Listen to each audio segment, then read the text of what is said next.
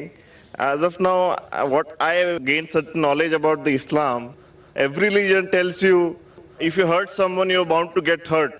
In spite of that, there is major animosity between different religions in the whole world. So I wanted to know how can we eradicate that?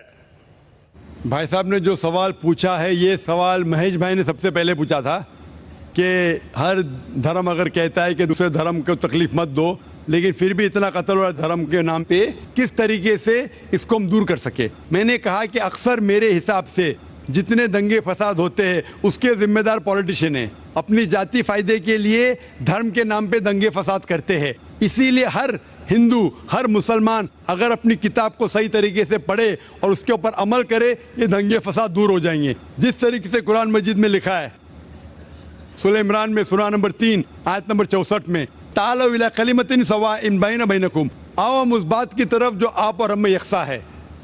Is it because of certain misconceptions among people? بھائی صاحب نے پوچھے کہ کیوں غلط فہمی, اس کی وجہ سے بالکل صحیح. غلط فہمی اس لیے اگر یہ غلط فہمی دور ہو جائیں گی اور ہم ایک دوسرے کے دھرم کو جانیں تو ہمیں پتہ لگے گا کہ سارے دھرم کہتے ہیں کہ ایک ہی خدا ہے, ایک ہی ایشور ہے, ایک ہی اللہ ہے اور صرف اس ایشور کی عبادت کرنا چاہیے, اس کے علاوہ نہیں. انشاءاللہ بھائی چارہ بڑھے گا اور میری دوسرے کو سمجھ پائیں گے اور یہ دنگے فساد قتل بند ہو جائیں گے. Thank you, sir. اور اب اس نشست کا آخری سوال مائک نمبر 1 سے. توریت, زبور اور انجیل. توریت موسیٰ علیہ السلام پہ نازل ہوا, داؤد علیہ السلام پر یہ کون سا تو زبور, ہاں, اور انجیل عیسیٰ علیہ السلام پہ نازل ہوا. تو ابھی یہ تینوں کیوں فارم میں نہیں ہے, مطلب ہے کیوں نہیں؟ قرآن ہے تو اس کو مکس اپ کر دیا لوگوں نے اور اس کا فارم کیوں نہیں ہے ابھی؟ زبور انجیل کیوں نہیں ہے وہ کتاب ابھی؟ بھائی صاحب نے اچھا سوال پوچھا کہ اللہ نے نازل کیا تورا, پھر زبور, پھر انجیل, اب یہ سب کیوں نہیں, صرف قرآن کیوں؟ بھائی صاحب جب بک کا ایڈیشن نکلتا ہے نا, first edition, second edition, third edition, تو صرف لیٹسٹ ایڈیشن لگتے, پرانے ایڈیشن چھوڑ دیتے. کیونکہ جو مین ساری کتابوں میں ساری وحی میں بنیادی بات وہی تھی, ایک خدا کو مانو, اس کی عبادت کرو, نہ اس کی کوئی پرتیما ہے نہ کوئی مورتی ہے. لیکن جو مائنر پوائنٹس تھے, کس طریقے سے نماز پڑھنا شاید تبدیلی ہوئی, تھوڑا کھانے میں حلال تھا کبھی حرام ہوا, یہ تھوڑی بہت بات بدلتے گئے کیونکہ لوگ نے اس کتاب میں ملاوٹ کی. جب وحی میں ملاوٹ آنے لگی تو اللہ نے ایک نئے پیغمبر کو بھیجا پھر سے اس کو صاف کر کے. لیکن جب اللہ تعالیٰ نے سوچا کہ یہ وقت ابھی صحیح وقت ہے, آپ پوچھیں گے اللہ تعالیٰ نے قرآن کیوں نہیں سب سے پہلے بھیجا, تو میں یہ جواب دوں گا اللہ تعالیٰ جانتے تھے کہ انسانیت اس وقت تیار نہیں تھی قرآن کو حاصل کرنے کے لیے.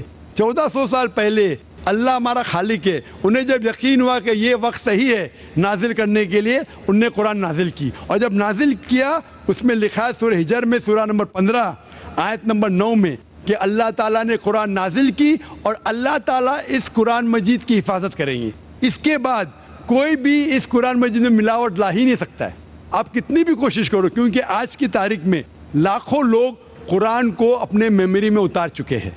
یہاں دنیا میں کئی حفاظ ہیں, لاکھوں حفاظ ہیں جو قرآن مجید کو اپنے دماغ سے پھر سے دہرا سکتے ہیں. دے نو دا قرآن بائی ہارٹ. کتنی بھی کوشش کرو, آج کی تاریخ میں اگر آپ سارے قرآن مجید کو جلا بھی دیں گے نعوذ باللہ, پھر بھی ممکن نہیں کہ قرآن کو آپ ختم کر سکیں گے, کیونکہ اللہ تعالیٰ کا وعدہ ہے کہ قرآن کو میں نے نازل کیا ہوں اور میں اس کی حفاظت کروں گا. اسی لیے اس کے بعد کوئی بھی قرآن نہیں آنے والا, کوئی بھی نئی وحی نہیں آنے والی. اسی لیے اللہ تعالیٰ فرمائے کہ آخری وحی کی حفاظت کریں گے, تو کہ تا قیامت ہر انسان کے لیے ایک انسٹرکشن مینول موجود ہے. آخری جواب تھا. وآخر دعوانا الحمدللہ رب العالمین. جزاکم اللہ خیر. دوستو, آج کا کامیاب سیشن یہیں پہ ختم ہوتا ہے. اللہ تبارک تعالیٰ سے دعا ہے کہ ہمارے یہاں جمع ہونے اور دین کی باتوں کو سیکھنے اور اس سے فائدہ اٹھانے کو قبول فرمائے.